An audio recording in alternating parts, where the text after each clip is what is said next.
Well students, oscillation का numerical number 2 देखो बेटे।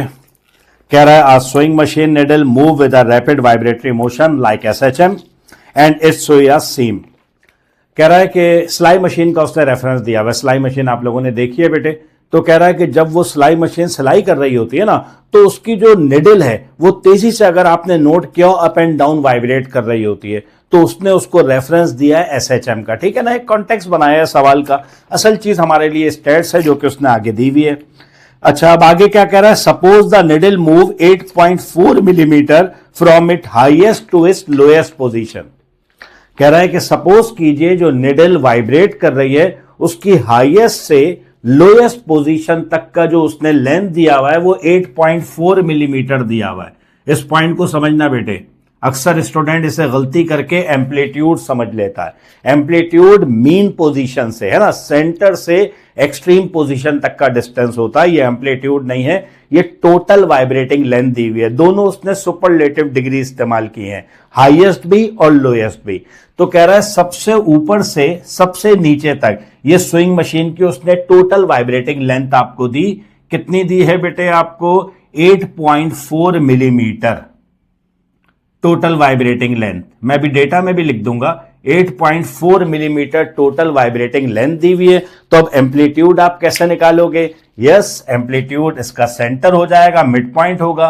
तो इस लेंथ को आप 2 से डिवाइड कर देंगे तो बेटा यहां से यहां तक, या ये भी ले सकते हैं, या आपके पास एम्पलीट्यूड आ जाएगा जिसे आप एक्स नॉट से या ए से जाहिर करते आए हैं अब तक। ठीक है, तो चलिए डेटा के अंदर पहली स्टेट देखो हमारे पास क्या आई।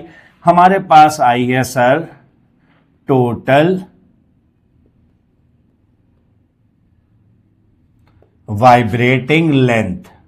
ठीक है, जिसे हम कह सकते हैं 2x नॉट। बिल्कुल, ये आई है बेटा 8.4 मिलीमीटर। हम इससे x नॉट निकाल लेंगे। पहले आगे भी स्टेट्स देख ले, आगे डेटा देख ले क्या कह रहा है। अच्छा, आगे कह रहा है to its lowest position at it makes and it makes 24 stitches in 9 second. और कह रहा है कि ये 9 सेकेंड में 24 स्टेचेस, 24 टाके लगा रही है। तो नंबर ऑफ स्टेचेस दिया हुआ है जिसे हम एन से जाहिर कर देते हैं बेटा, वो 24 दिया हुआ है ना। यूनिट कोई नहीं होगी, तादाद है स्टेचेस की। और आपको टाइम दिया हुआ है, ये टाइम पीरियड नहीं है, ये 24 स्टेचेस का आपको टाइम दिया हुआ है बेटे 9 सेकेंड। ठीक है, यहां तक भी ठीक है। चाहता क्या है? चाहता यह है कि हाँ, what is the maximum needle speed. Needle की मैक्सिमम स्पीड मालूम कीजिए, वी मैक्सिमम मालूम करना। अच्छा मेरे स्टूडेंट्स, एक बात याद रखना बेटे कि एसएचएम के न्यूमेरिकल करने के लिए बहुत सारे पैरामीटर्स के बारे में आपको साउंड नॉलेज होना, फॉर्मूले के मुतालिक नॉलेज होना जरूरी है। तो न्यूमेरिकल नंबर 1 में मैंने एक लॉन्ग वीडियो बनाई थी उस न्यूमेरिकल में, और आपको वो सारे पैरामीटर्स, वो सारी जो है वो साइन कन्वेंशन बता दी थी। तो अगर आप पहली वीडियो देख के आ रहे हैं तो आपको दिक्कत नहीं होगी। और अगर आप डायरेक्ट ये वीडियो देख रहे हैं बेटा, तो मैं आपको सजेस्ट करूंगा कि इसको अभी छोड़ के पहले आप न्यूमेरिकल नंबर 1 देखिए। ठीक है ना, उसके बाद फिर आपके कंसेप्ट ज्यादा शार्प हो जाएंगे। उसके बाद ये न्यूमेरिकल देखेंगे तो बेहतर अंदाज में समझ में आएगा। खैर, तो चलिए जी, मैक्सिमम स्पीड मालूम करनी है। मैक्सिमम स्पीड का हमारे पास फॉर्मूला है जनाब, V maxima is equal to X not omega. ये बिल्कुल पहले वाला सवाल बन गया जो न्यूमेरिकल नंबर 1 था। बस ये जहन में रखिए कि हमारे पास ये जो दिया हुआ ये टोटल वाइब्रेटिंग लेंथ है। अगर हमें एक्स नॉट या ए चाहिए तो इसे 2 से डिवाइड करना होगा। तो चलो हाथ के हाथ मालूम करते हैं बेटा।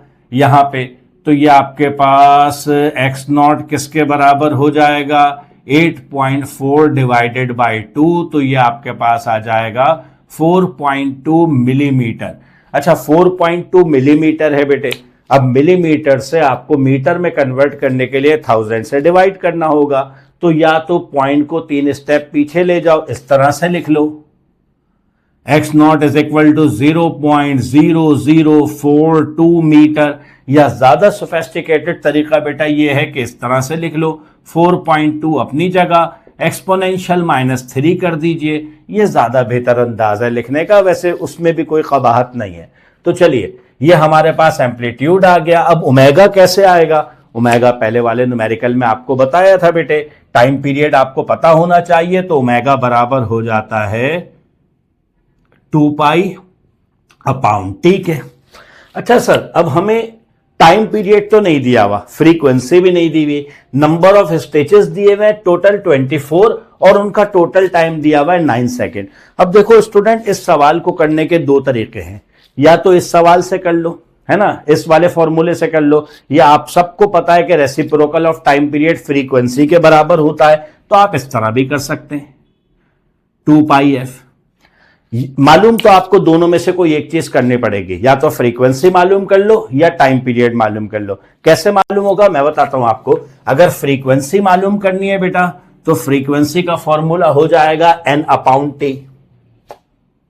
n/t total number of stages को आप टोटल टाइम से डिवाइड कर दीजिए, तो आपके पास पता चल जाएगा कि पर सेकंड कितने स्टेजेस लग रहे हैं, ठीक है ना। तो फ्रीक्वेंसी अगर मालूम करनी है तो 24 को 9 से डिवाइड कर दो, और अगर टाइम पीरियड मालूम करना है, टाइम पीरियड इसका रेसिप्रोकल होता है, यहीं से याद रखो, तो फिर आपके पास T/n हो जाएगा। टाइम पीरियड अलग चीज है बेटा, एक वाइब्रेशन में टोटल कितना टाइम लग रहा है, और फ्रीक्वेंसी अलग चीज है कि एक सेकंड में कितनी आपके पास जो है वो वाइब्रेशन कंप्लीट हो रही है। तो दोनों से आप मालूम कर सकते हो, you will get the same answer. लेकिन क्योंकि हमने पहला न्यूमेरिकल इससे किया था, तो मैं चाहूंगा कि हम यहां पे टाइम पीरियड ही मालूम कर लें। आप फ्रीक्वेंसी से भी कर सकते हैं। तो देखें बेटा, टाइम पीरियड क्या हो जाएगा, फिर आपके पास टाइम पीरियड हो जाएगा 2π, टाइम पीरियड आपके पास बराबर हो जाएगा बेटा T/n। अच्छा जी, T कितना है, T दिया हुआ है 9, और N कितना है, N दिया हुआ है आपको 24। तो टाइम पीरियड आपके पास आ जाएगा 0.375 सेकेंड्स। ये आपके पास टाइम पीरियड आ गया। फॉर्मूला आपके पास तैयार है, ओमेगा मालूम कीजिए। Omega is equal to 2 multiply by 3.142 divided by time period क्या निकाला आपने, 0.375। चलिए जी, इन सबको आप सॉल्व कीजिए तो आपके पास आ जाएगा 16.757। और क्योंकि पूरी कैलकुलेशन आपने एसआई सिस्टम में की है, तो यूनिट कंसिस्टेंसी के तहत ये आंसर भी आ जाएगा रेडियन पर सेकेंड। अच्छा, ओमेगा आ गया, तो अब मैक्सिमम स्पीड आप मालूम कर लोगे बेटे। तो मैक्सिमम स्पीड आपके पास क्या हो जाएगी फिर, x0 ओमेगा। x0 हम मालूम कर चुके, ये लिखो या ये लिखो बेटा, तुम्हारी मर्जी।